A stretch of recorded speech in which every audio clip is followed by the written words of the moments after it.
To some, the idea of Noah's flood conjures up images from Sunday school Bible stories of a small boat overstuffed with cute animals that gently bobbed in an ocean for 40 days. Many simply call it a myth. Fewer and fewer these days believe the flood account from Genesis 6 to 9 is actual history. The Bible frames the flood as an actual historical event, one that involved a specific family of 8. Genesis says the flood lasted for a full year, engulfed the entire world, and preserved animals, plants, and humanity from well-deserved judgment. The flood represents the most detailed account of any single event in the Bible. Both the Apostle Peter and Jesus even referred to the Genesis flood as a real historical event. So it's safe to say that the credibility of the Bible, and even Jesus himself, hinges on whether the flood account actually happened as described in Genesis. Join us now as we reveal how Noah's flood lines up with brand new scientific research. Over 1,800 oil well boreholes from 4 continents have all been compiled and mapped. The newly emerging map tracks the thickness and extent of each rock type as they were laid down by the flood. This research reveals the same 6 megasequences of sedimentary rock deposits across multiple continents. Each megasequence contains a huge stack of rock, often with coarse-grained sandstone on the bottom, then finer-grained deposits like shale, then topped by limestones. Each megasequence is bounded above and below by flat, eroded surfaces called unconformities. A few places on Earth have layers that represent all 6 megasequences. How did they get there? What do they say about Noah's flood? Catastrophically water-deposited sedimentary layers top most of the world's continents. Would Noah's flood bring lots of water and lots of mud? Geologists agree on the 6 megasequences, but they differ on the timescale in which they happened. If they took millions of years, then they have little to do with the flood, but if they were all deposited rapidly and recently, then the flood should come to mind. Many also question when a larger landmass, such as a Pangea-like supercontinent, broke into continents that moved to their current configuration. For the first time ever, new megasequence maps allow us to see how the flood shaped our entire planet, just like the Bible said, including reconfiguring the continents. According to Genesis, the Garden of Eden was a lush paradise, one that was set up for eternal life, worldwide vegetarianism, and harmony with our Creator. There was no bloodshed, disease, or even death. Plants and trees had no thorns or thistles, and humans tended God's creation. Then came the fall. We disobeyed God and ate the forbidden fruit. Sin entered the world, and death through sin. Suffering, pain, mutations, and cancer now plagued humanity. Plants and trees grew thorns, and we transitioned from keepers of a lush garden to laboring farmers. The earth and universe began to decay and groan under the weight of sin's curse. Not even 2,000 years later, humanity had turned so corrupt that God sent the flood as a judgment against us. For God saw that the wickedness of man was great in the earth, and that every imagination of the thoughts of his heart was only evil continually. And God said to Noah, "The end of all flesh is come before me, for the earth is filled with violence through them, and behold, I will destroy them with the earth." God instructed Noah to make an ark, a word that means box or chest, to specific dimensions, materials, and construction. And Noah did according unto all that the Lord commanded him. And Noah and his family entered the ark along with 2 of every basic kind of land-dwelling, air-breathing animal with nostrils. These add up to about 5,000 pairs of animal kinds needed to reproduce all the variety in animal life we have today. Then, in the 600th year of Noah's life, in the 2nd month, the 17th day of the month, the same day were all the fountains of the great deep broken up, and the windows of heaven were opened. These 2 events, the fountains of the great deep breaking up and the windows of heaven opening, began the first day of a 371-day-long calamity that resurfaced the earth and killed everything that moved on land. Hot magma mixed with steam pierced the earth's crust. Giant rifts or tears ran thousands of miles across the planet. Scalding hot magma vaporized massive amounts of water that jetted into the atmosphere. The water fell back to Earth as intense global rain, along with torrential rain from heaven for 40 days. Worldwide catastrophic rifting caused massive mud-filled tsunamis to speed across deep ocean floors, then onto shallow ocean floors, killing everything in their path. The first megasequence wipes out mostly shallow marine habitats. The bursting fountains of the great deep spew out megatons of magma and carbon dioxide. Sure enough, The first megasequence rocks show a spike in volcanic activity and massive amounts of carbon dioxide. During these first 40 days, intense water currents overtopped most of the flooded continents. Water-laden sediment travels at highway speeds. Thick sediment blankets start covering low regions of the continent. Fossils show that the first 3 megasequences buried the shallow seas that were filled with marine life, as these deposits have almost no trees or land animals. All 3 megasequences covered similar environments across North and South America and Africa, the 3 continents mapped so far. One global cause, Noah's flood, best explains this one worldwide effect. Then by the 40th day of the flood, the Absaroka megasequence began hitting. The maps show that this is when things got much worse. Something shoves the water over the tops of even the high lands from that ancient world. The newly forming ocean floor offshore is so hot that it starts very thick, pushing up the ocean waters from beneath. Sea level rises dramatically. Molten magma rises and fills the widening gaps, pushing the mid-ocean ridges wider. The hot ocean floor shoves against the continents, then slides beneath them like giant conveyor belts, deep beneath the earth in some places. Rather than the conventional model that has the seafloors spreading slowly, this runaway subduction actually happened quickly, moving at about 5 miles per hour, due to the heat caused by the friction and pressure of the rapidly subducting plates. As the diving ocean plates subduct under the land, they push down the continental edges and then release them, creating tsunami cycles that blanket the continents, just how tsunamis happen today, only more intense and frequent. For example, the most powerful earthquake ever recorded in Japan, and the 4th largest in history, was a magnitude 9.1 earthquake that occurred in 2011. This earthquake was caused by an undersea megathrust about 45 miles east of the Japanese coast. At the center, there was a 160-foot slip between the overriding plate that was part of Japan and the underlying Pacific plate. The sea bottom rose about 23 feet when the fault unlocked, and the resulting earthquake triggered a devastating tsunami that was 133 feet above sea level and traveled inland for 6 miles. The tsunamis occurring during the flood, however, were different, much different. With the ocean ridge bursting open rapidly and pushing the ocean floor under land continents on a worldwide scale, tsunamis were happening in cycles, several every hour, and with long stretches of subduction zones active at the same time. The incoming phase of a tsunami has a much higher speed and is highly turbulent, which keeps the sediment in suspension, but it leaves behind layers of sediment as it slows down in the retreating phase. This cycle repeats several times every hour during the 150-day inundation stage of the flood, first entombing the shallow marine life, followed by land creatures in different habitats and elevations, leaving behind what we see today in the fossil record. These types of tsunamis have even occurred in recent history, such as the tsunami caused by slipping ocean plates that hit the coast of Washington in 1700 and left behind multiple layers representing each wave of the tsunami. Recent seismic technology actually allows us to investigate whether this type of rapid subduction occurred. Sure enough, these scans reveal a ring of unexpectedly cold rock at the bottom of the mantle, beneath the subduction zones that surround the Pacific Ocean. The severity and elevation of this stage of the flood is why the first land creatures and plants start showing up in the fossil record laid down by the Absaroka megasequence. Entire ecosystems are buried in enormous deposits that later turn into coal, such as the extensive Appalachian coal beds. In fact, the U.S. has over 7 trillion tons of coal reserves. Where did it all come from? While we know that coal is formed by dead plant material being sandwiched between sediment layers, we only have enough vegetation on the Earth's surface today to produce just a fraction of the existing coal reserves. This shows that the pre-flood world was mostly covered by lush vegetation. The rising floodwaters and tsunamis that were necessary to sweep over the land and bury vast amounts of vegetation that turned into coal are best explained by a catastrophe of worldwide proportions. The fact that over a dozen states in the U.S. are filled with dinosaur fossils buried under heaps of mud also attests to the flood. In fact, geologists have found a temporarily exposed dinosaur peninsula where the dinosaurs made their last stand, now buried there along with lake and sea life transported by the massive waves.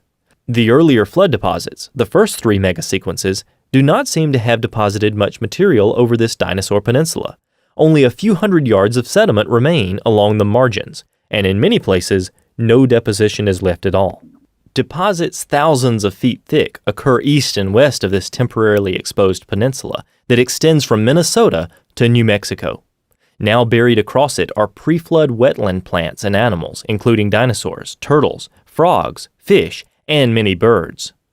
Thousands of dinosaur trackways up and down this peninsula, plus similar temporarily exposed low areas on other continents, suggest that dying dinosaurs and other hardy track makers floated, waded, and walked on freshly deposited mud, trying to find safe ground. Next, the massive Zuni megasequence hits. The Absaroka and Zuni megasequences are the most severe because the continental plates began to move more quickly from the original Pangea-like supercontinent configuration to where they are today. With oceanic rifting and plate subduction increasing dramatically and the continents traveling apart quickly, the tsunami-like waves began washing across western North America while virtually no sedimentation is occurring in the east. When coming up over the Dinosaur Peninsula, the Zuni catastrophically buries dinosaurs in the Morrison Formation, a 13-state area encompassing over 700,000 square miles. This Jurassic unit includes at least 141 massive dinosaur boneyards where dinosaurs like Camarasaurus, Diplodocus, Apatosaurus, Stegosaurus, and Allosaurus are found. The Cretaceous layers, like the Hill Creek Formation, are found on top of the Jurassic and hold hundreds of mass boneyards containing several different types of dinosaurs, such as T-Rex, Triceratops, Centrosaurus, and Edmontosaurus that had been living in a different ecosystem, also buried by the Zuni. The Zuni was so massive and fast that it engulfed entire regions with mud flow, burying giant creatures like this T-Rex under 50 feet of muddy sediment, entombed so quickly that preserved blood cells, blood vessels, and bone cells were found just recently. How much water does it take to pile 50 feet of mud on top of a dinosaur? The Dinosaur National Monument in Utah contains thousands of visible bones from 11 kinds of dinosaurs that were buried in a jumbled mass in the Morrison Formation, together with crocodiles, turtles, lizards, frogs, and clams. What type of event would it take to bury all these different land animals with millions of clams? When the Dinosaur Peninsula floods over completely, large herds of dinosaurs are entombed in massive fossil graveyards in the Upper Cretaceous system found in northern Wyoming, Montana, and Alberta, Canada. The dinosaurs had tried to escape by fleeing northward up the peninsula as waters advanced from the south. This explains this massive graveyard in northern Montana that's over 1.2 miles long and contains 30 million fossil fragments, representing over 10,000 adult Maiasaura that were simultaneously buried. In this entire collection of bones, not a single baby was found. Every one of these 10,000 Maiasaura was between 9 and 23 feet long. Does this seem like the adult dinosaurs were stampeding away from the raging floodwaters, with 100% of their young falling behind and being engulfed in a different part of the peninsula? Just 170 miles northeast of this location is one of the largest dinosaur graveyards in the world, one that even secular scientists admit was caused by a watery catastrophe. Here, thousands of centrosaurs are buried in 14 mega bone beds over an entire square mile, which is nearly 500 football fields. Looks like a massive herd of these creatures, thousands of them, were simultaneously buried in mud by Noah's flood. Just 45 miles west from this location is yet another massive flood deposit, and this one even has 49 different species of dinosaurs buried along with turtles, crocodiles, fish, flying reptiles, birds, and small mammals. What type of disaster could bury nearly 50 species of dinosaurs and many other types of animals, including marine life, together in mass graves? These mass burial sites are common in the U.S. as well. For example, look at this dinosaur dig site in Wyoming, where a 1-meter thick layer of mudstone stretches for 80 acres, with over 1 million bones buried in a graded, sorted bed, where big bones are found at the bottom and little bones on top. The only way to develop a graded bed like this is by a catastrophic process that transports these bones and deposits them during a single event. Large flying creatures like pterosaurs were able to fly to escape the rising floodwaters, delaying their demise until the later stages of the flood. The fossil record shows they are buried in many different layers all over the world. There's no doubt that widespread volcanism was also involved in finishing off the dinosaurs, as many of these mass graves are literally packed with volcanic ash, ash that in many cases was mixed with water when it emplaced the dinosaurs in their tombs. One section of the Morrison Formation, called the Brushy Basin Member, spreads across 5 states and includes over 4,000 cubic miles of volcanic materials. Without a single volcano in the Morrison Formation, geologists believe this material had to be carried all the way from volcanoes on the west coast, volcanoes created by the magma rising from the subducting ocean crusts plunging under the land. Today, these subduction zones form the Ring of Fire, responsible for over 90% of our earthquakes. The Bible records that on the 150th day of the flood, God made a wind to pass over the earth. The waters started to recede. The fountains of the deep and the windows of heaven were stopped, and the rain from heaven was restrained. Now enters the final mega-sequence, the Tejas. Here, after the water peaked over the top of the highest remnant of the pre-flood world, it began to rush off the continents, eroding and reworking some of the deposits laid down in the previous mega-sequences, especially carving away at the Zuni deposits. This final sequence appears to have been different than the others, because there was a reversal in flow direction as the waters began to sheet off the continents. This flow reversal transported much of the fossils deposited earlier off the highest uplands, spreading them towards the edges of the continent. The evidence points to the Tejas draining the floodwaters southward off of the U.S. towards the Gulf of Mexico with a sheet wash pattern all at once. This is why we find massive sand deposits in the deep water of the Gulf of Mexico.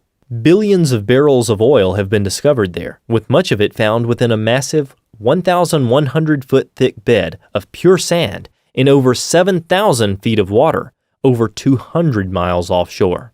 In addition, plants swept off the pre-flood lands formed massive coal beds, such as in the Powder River Basin of Wyoming and Montana. These Tejas layers contain the largest coal deposits in North America that currently supplies over 40% of the coal in the U.S. Some of these stacked coal beds are up to 200 feet thick and cover areas that are 60 miles long by 60 miles wide. The sheer volume of plant material required to form such a massive layer of coal testifies to catastrophic circumstances. The massive runoff that began with the Tejas may also explain the lack of human fossils in the rock record. Any residual human remains left buried in earlier deposits were totally destroyed by the erosive, retreating floodwaters. In line with God's promise to wipe them from the face of the earth, any residual remains were ground up and likely spread in all directions over great distances by the Tejas, lessening the likelihood of finding any human fossil remains. Because humans were impacted earlier by the flood's violence, they were destroyed and thus not buried whole deep in the sediments, leaving no fossil traces. Erosion in the Tejas sequence would have affected the strata beneath, wiping away even traces of human remains buried in earlier layers. When God stopped the fountains of the Great Deep on day 150, the new ocean surface began cooling and sinking, allowing the floodwaters to lower as they sheeted off the continents into the new ocean basins. Psalm 104 describes the mountains being raised at the end of the flood and the waters draining down valleys and off the emerging new land surfaces. The seafloor rifting process and the resulting mountain forming process explains why sea creatures are found on mountaintops all over the world, high above current sea levels. For the remaining 220 days of the flood, the water recedes from the earth and it dries out, allowing time for earth to be replenished with vegetation for the animals to eat when they eventually come off the ark. This year-long catastrophe left behind a vast number of proofs that, quite frankly, make its occurrence obvious. First, we have the staggering volume of fossil-bearing sedimentary rocks around the world. Over 1 mile thick on average, billions of dead things buried in rock layers laid down by water all over the earth. And the sediment they are found in lies above sea level. What sort of water process could emplace so much sediment above sea level on top of the land surface? Another clue is the vast horizontal extent of individual sediment layers with little to no erosional channeling between successive layers. What sort of transport and depositional process could conceivably generate such uniform layers over such vast horizontal distances? Many of these layered beds are separated by bedding planes on the scale of inches to feet, a feature so common that few stop to think about how it happened. It's as if the sediment is being deposited in pulses in a repeating manner, with each pulse producing a thin layer commonly found around the world. The flood tsunamis provide a perfect explanation, and it happened so quickly that there was no time between deposition of the layers for surviving critters to burrow into the layers and churn them over. What has been discovered, both from a creationist as well as from a secular understanding, is that much of the continental fossil record was already in place before any of the present-day ocean crust had come into existence at a rift zone. For example, all of the trilobite fossils had been deposited, plus all of the older coal deposits had already been formed before any of the present-day ocean crust had formed. Since in creationist understanding, the presence of fossils is a completely trustworthy indicator of the action of the flood, this means that much of the flood cataclysm had already unfolded and had generated fossil-bearing sediments on the continental surface before any of the present-day ocean floor had appeared. It further implies that all of today's ocean floor formed since the onset of the flood, during roughly the latter half of the cataclysm. It also means that all of the pre-flood ocean floor, plus the ocean floor formed during the earlier portion of the flood, must have been recycled into the Earth's interior during the cataclysm. These considerations indicate in a compelling way that rapid plate tectonics must have been a major aspect of the year-long flood catastrophe. This 6-megasequence worldwide flooding process perfectly set the stage for the subsequent ice age. The oceans had been tremendously heated by the rifting that had taken place across the 45,000-mile ridge system, and the creation of a completely new seafloor of hot lava as a consequence. This caused an abnormal amount of evaporation, and thus continuous rain that was likely worldwide. The volcanic activity created by the subduction zones that created the Ring of Fire would have spewed volumes of ash and aerosols high into the atmosphere, resulting in cooling, especially in the higher latitudes. These factors combined to produce an ice age that lasted a few hundred years, but ended as the conditions that caused it waned. The ark came to rest on the mountains of Ararat in the 7th month, on the 17th day of the month. Just as Noah and his family entered through the single door of the ark to be saved from the flood, there's only one way of salvation today. Jesus Christ in the book of John says, "I am the door. By me, if any man enter in, he shall be saved." Through his death and resurrection, Christ paid the penalty for our sins, offering salvation to those who will receive him. With so much evidence supporting the historical foundation of the Christian faith, we pray that you will consider following Christ as the only way for salvation. As many as received him, to them gave he power to become children of God, even to them that believe on his name, which were born not of blood, nor of the will of the flesh, nor of the will of man, but of God. John 1:12-13.